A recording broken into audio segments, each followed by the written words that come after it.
ഒരുപാട് മെസ്സേജുകൾ സാധുവായ ഈ വിനീതന്റെ മൊബൈലിലേക്ക് വരാറുണ്ട്.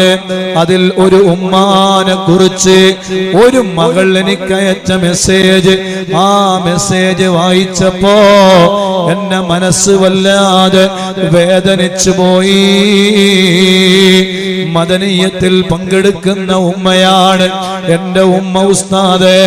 പക്ഷേ എന്റെ ഉമ്മ നിസ്കരിക്കാറില്ല. എന്റെ ഉമ്മാക്ക് നിസ്കരിക്കാൻ വലിയ മടിയാണ്. സുബ്ഹാനല്ലാഹ്, എങ്ങനെയാണ് നാഥനായ റബ്ബിന്റെ മുന്നിൽ നിൽക്കാൻ മടി വരുന്നത്? എന്നെ മദനീയത്തിൽ പങ്കെടുക്കുന്ന ഓ ഉമ്മ, ഓ ഉപ്പ, ഓ പെങ്ങളെ, ഓ സഹോദരാ, ഓ പൊന്നു കുസുമങ്ങളെ, ഓ മക്കളെ, അല്ലാഹുവിന് നന്ദിയുള്ള അടിമകളാകണേ. 5 വക്ത് നിസ്കാരവും ഖളാ ആവാതെ നിസ്കരിക്കാൻ നമുക്ക് കഴിയേണ്ടതുണ്ട്.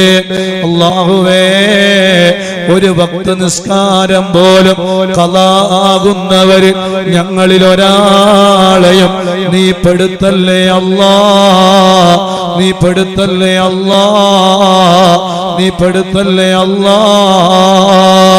മഹാരഥന്മാരായ വലിയ വലിയ പണ്ഡിതന്മാരെ, വലിയ വലിയ ആലിമീങ്ങളെ, അവരുടെ ഗ്രന്ഥങ്ങളിലെ വഫയാത്തുൽ അയ്യാൻ പോലെയുള്ള ഗ്രന്ഥങ്ങളിലെ ഒരുപാട് ചരിത്രങ്ങൾ നമ്മെ പഠിപ്പിക്കുന്നുണ്ട്.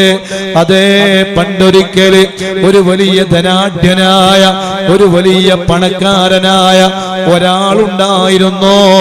അയാളതാ തന്റെ വീട്ടിൽ നിന്ന് നല്ല സ്വാദിഷ്ടമായ നല്ല പൊരിച്ച കോഴി കഴിച്ചുകൊണ്ടിരിക്കുന്നു. ആ പൊരിച്ച കോഴി ഇങ്ങനെ കഴിച്ചുകൊണ്ടിരിക്കുമ്പോ സുബ്ഹാനല്ലാഹ്, ആ വീട്ടിന്റെ മുറ്റത്തേക്ക് ഭക്ഷണം യാചിച്ചുകൊണ്ട് ഒരു യാചകൻ വരികയാണ്. സുബ്ഹാനല്ലാഹ്, ഞാൻ കഴിച്ചുകൊണ്ടിരിക്കുന്ന ഭക്ഷണം അത് സ്വാദിഷ്ടമായ നല്ല പൊരിച്ച കോഴിയുടെ ഭക്ഷണമാണ്. ആ ഭക്ഷണം കഴിച്ചുകൊണ്ടിരിക്കുമ്പോ അതേ ഒരു യാചകൻ വന്നിട്ട് ഭക്ഷണം യാചിക്കുന്നു. പക്ഷേ ഈ കോഴി കഴിക്കുന്ന മനുഷ്യന് ചിന്തിച്ചില്ല, ഈ വന്നത് അല്ലാഹുവിന്റെ ഒരു അടിമയാണ്. ഞാൻ സുഭിക്ഷമായ ഭക്ഷണം കഴിക്കുമ്പോ അയാൾക്കും വിശക്കുന്നുണ്ടാകും, അദ്ദേഹത്തിനും വല്ലതും കൊടുക്കണമല്ലോ. പക്ഷേ അദ്ദേഹത്തിന് കൊടുത്തില്ല, അദ്ദേഹത്തെ ആട്ടിപ്പായിക്കുകയാണ്. സുബ്ഹാനല്ലാഹ്, ആ വീട്ടിലെ ഭർത്താവും ആ മനുഷ്യനും അദ്ദേഹത്തിന്റെ ഭാര്യയും ആ വീട്ടിലെ വലിയ ലാളിത്യത്തോ വളരെ ആർഭാടത്തോടെ ആ വീട്ടിൽ ജീവിച്ചു കൊണ്ടിരിക്കുമ്പോ ഭാര്യ ഭർത്താക്കന്മാർക്കിടയിൽ ചെറിയ പ്രശ്നങ്ങളുണ്ടായി. ഈ ഭാര്യയോട് ഭർത്താവും തമ്മിൽ പിണങ്ങുകയാണ്, പരസ്പരം കലഹിക്കുകയാണ്. അവസാനം ഈ ഭർത്താവിന്റെ അടുക്കൽ നിന്ന് വിവാഹമോചനവും തേടി ഈ ഭാര്യ തന്റെ വീട്ടിലേക്ക് മടങ്ങുന്നു. സുബ്ഹാനല്ലാഹ്, എന്നിട്ടതാ ആ മനുഷ്യനെ ആ ഭാര്യ വേറെ ഒരു വിവാഹം കഴിക്കുകയാണ്, വേറൊരു കല്യാണം കഴിക്കുകയാണ്. ആ കല്യാണവും കഴിച്ച് സുഭിക്ഷമായി ജീവിക്കുകയാണ്. ജീവിച്ചു കൊണ്ടിരിക്കുമ്പോൾ സുബ്ഹാനല്ലാഹ്, അതാ അവരതാ ആ വീട്ടിൽ വെച്ച് ഭക്ഷണം കഴിച്ചു കൊണ്ടിരിക്കുമ്പോ അതാ തന്റെ വീട്ടിലേക്ക് ഒരു യാചകൻ വരികയാണ്. ആ പെണ്ണും ആ ഭർത്താവും ഭക്ഷണം കഴിച്ചു കൊണ്ടിരിക്കുമ്പോ വീട്ടിന്റെ മുന്നിലേക്ക് ആ യാചകൻ വന്നപ്പോ ഭർത്താവ് പറയാണ്, പെണ്ണേ, അദ്ദേഹത്തിന് നീ ഭക്ഷണം കൊണ്ടുപോയി കൊടുക്കൂ. സുബ്ഹാനല്ലാഹ്, ആ മനുഷ്യന്റെ മുന്നിലേക്ക് വീട്ടിലേക്ക് ഭക്ഷണവുമായി കടന്നു ചെല്ലുമ്പോ ഈ പെണ്ണ് മനസ്സിലാക്കുന്നു, ആ വന്നിട്ടുള്ള യാചകൻ ആരാണെന്നറിയുമോ? തന്റെ ആദ്യത്തെ ഭർത്താവാൻ. ആ ആദ്യത്തെ ഭർത്താവ് യാചകനായി വീട്ടിലേക്ക് വന്നിരിക്കുകയാണ്. സുബ്ഹാനല്ലാഹ്, അദ്ദേഹത്തിന് ഭക്ഷണവും കൊടുത്ത് തന്റെ ഭർത്താവിന്റെ അടുക്കലേക്ക് തിരിച്ചു വന്നിട്ട് ഭർത്താവിനോട് പറയുന്നു, അല്ലയോ ഭർത്താവേ, നിങ്ങൾ അറിയുമോ, അതെ, ഇന്നാലിന്ന ഒരു സംഭവം ഉണ്ടായിട്ടുണ്ട്. വർഷങ്ങൾക്ക് മുമ്പ് ഞാനും അതേ വന്ന യാചകനായ മനുഷ്യരും ഒന്നിച്ച് ഭാര്യ ഭർത്താക്കന്മാരായി ജീവിച്ചവരാണ്. അന്ന് ഞങ്ങളുടെ മുന്നിലേക്ക് ഒരു യാചകൻ വന്നിരുന്നു. ആ യാചകന് ഭക്ഷണം കൊടുക്കാതെ ആട്ടിപ്പായിച്ചവനാ. സുബ്ഹാനല്ലാഹ്.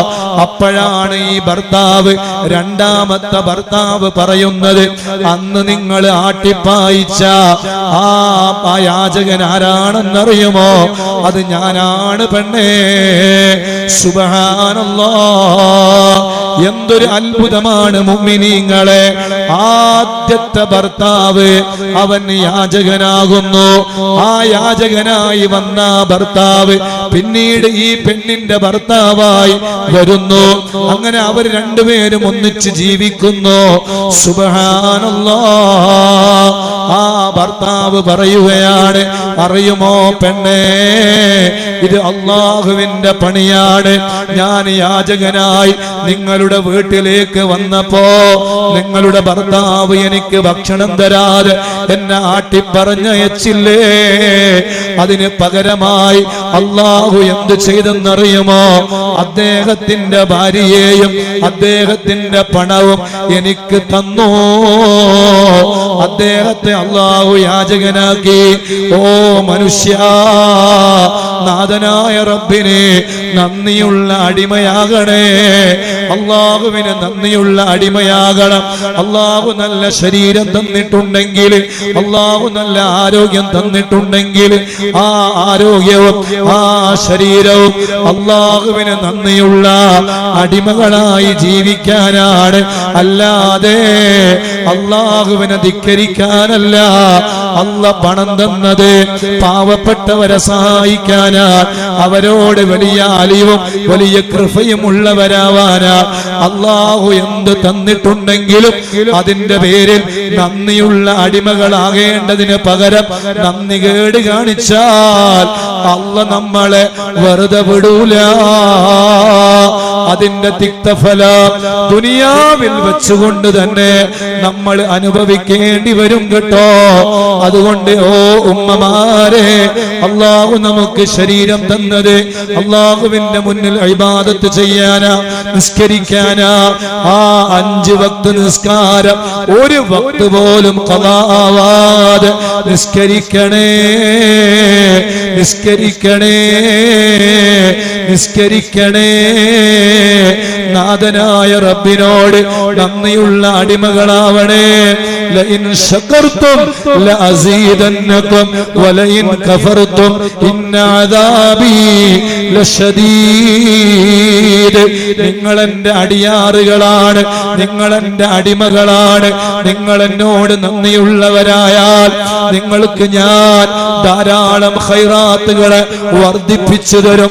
നിങ്ങൾ എന്നോട് നന്ദി കേട് കാണിച്ചാൽ, നിങ്ങളുടെ വീട്ടിന്റെ മുന്നിലേക്ക് ഒരു യാചകൻ വന്നിട്ട് അവനെ ആട്ടിപ്പറഞ്ഞയച്ചാൽ, നിങ്ങൾ നിസ്കരിക്കാതിരുന്നാൽ, നിങ്ങൾ അല്ലാഹുവിനെ അനുസരിക്കാതിരുന്നാൽ, അടിച്ചുപൊളിയുടെ ജീവിതം നയിച്ചു കഴിഞ്ഞാൽ, അല്ലാഹുവിനെ എതിര് കാണിച്ചാൽ, ലഇൻ കഫർതും ഇന്ന അദാബി ലശദീദ്. അതേ, അല്ലാഹുവിന്റെ ശിക്ഷ അതികഠിന കഠോരമാണ്. വലിയ ആഢ്യതയോടെ, വലിയ പ്രമാണിത്വത്തോടെ വീട്ടിന്റെ അകത്തളങ്ങളിലിരുന്ന് തന്റെ ഭാര്യയുടെ കൂടെ പൊരിച്ച കോഴി കഴിച്ച മനുഷ്യനെ അല്ലാഹ് യാചകനാക്കി മാറ്റിയില്ലേ? ആ ഭാര്യയെയും അദ്ദേഹത്തിന്റെ സമ്പത്തിനെയും ആ യാചകനിക്ക് അല്ലാഹ് കൊടുത്തില്ലേ? ആ യാചകനെ അല്ലാഹു വലിയ ധനികനാക്കിയില്ലേ? അദ്ദേഹത്തിന്റെ വീട്ടിൽ ഭക്ഷണം കഴിച്ചു കൊണ്ടിരിക്കുമ്പോ ഒരു യാചകന്റെ കോലത്തിലേക്ക് ആ ആദ്യത്തെ ഭർത്താവിന് വീട്ടിന്റെ മുന്നിലേക്ക് വരേണ്ടി വന്നില്ലേ? അതുകൊണ്ട് സൂക്ഷിക്കണേ മുഅ്മിനീങ്ങളെ. ഇതൊക്കെ അല്ലാഹു നമ്മുടെ മുന്നിൽ തരുന്ന വലിയ പാഠങ്ങളാണ്. അല്ലാഹു നമ്മുടെ ഖൽബ് നന്നാക്കട്ടെ. അല്ലാഹു നമ്മുടെ ഖൽബ് നന്നാക്കട്ടെ. അല്ലാഹു നമ്മുടെ ഖൽബ് നന്നാക്കട്ടെ.